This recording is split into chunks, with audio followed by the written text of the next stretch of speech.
I think first off, Aaron, the game looks great. This is our first look at the multiplayer. How did you guys go about deciding on implementing battle points instead of a more traditional way of upgrading player characters in the game?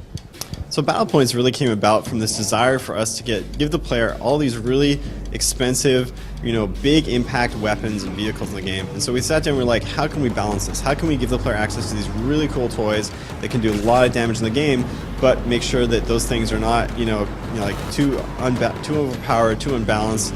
So we came up with a system which we're calling battle points. It's basically an in-game economy. So as you're playing the game, you're earning points for everything you do that helps you or helps your team. And then you can spend these points on cool toys. You can spend them on drones, you can buy additional ammo and grenades, you can spend them on vehicles even. So this creates some really interesting strategic choices. Players can decide to buy small but potent weapons like drones, or you can save up for bigger things like airstrikes or helicopters. Basically you earn battle points for just about everything you do. Getting kills, you get extra battle points for capturing points, for killing around capture points. If you suck, you get battle points for dying a lot. We really want to make sure that everybody has access to all the toys within the game, and so we didn't want a rich get richer scheme where you get battle points and they're so powerful that it just makes you get more battle points. So there's been a lot of work in balancing that system. So the main goal is to try and create a large-scale warfare experience that really hasn't come out there yet. So we wanted to bring the pace and intensity of these really tight infantry games, combine those with this great large-scale vehicular action. So we want to do that in this big climactic battles with up to 32 players, but also we want to bring some new strategic choices to the game. So that's where we came in with things like the battle point system and the drones. There's a wide variety of drones in the game. You've only seen a few here, but we're really trying to support some different play styles. So we support the play style that wants to get up in the air and hunt down the sniper with the aerial drone. We support the guy who wants to be sneaky with the ground drone and kind of go behind enemy lines.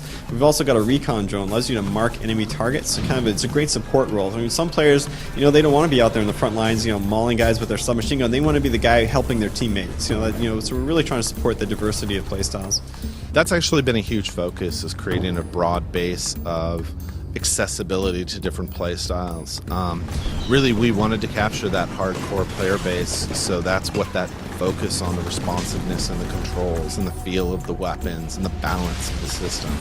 But we also wanted the more casual player to feel safe in quotes. The drones are great entry-level pieces for a newer player. You can hide in an area and bring out a recon drone, and not only do you get a different aspect view of the battlefield, you get to kind of see how people, so some of the better players progress around what they're doing. It's like you notice these guys slow when they get to corners and don't just run out into the middle of the open field. And just by that kind of aspect of seeing the battlefield from a different perspective, getting to get a couple kills in with a predator drone or something like that, you start to help teaching the players without that negative, just I'm getting my face owned constantly feel. I think what you can do with Homefront is you can experience some amazing, intense, large-scale warfare action that you don't really get in an average first-person shooter. If you're used to playing an infantry game, you've probably experienced that many times in a lot of games. This game is pretty different. It offers vehicles, offers aircraft, just a whole bunch of different things, but it's got that intensity, it's got that pace, it's got that action, and it's got some really cool strategic choices with things like battle points.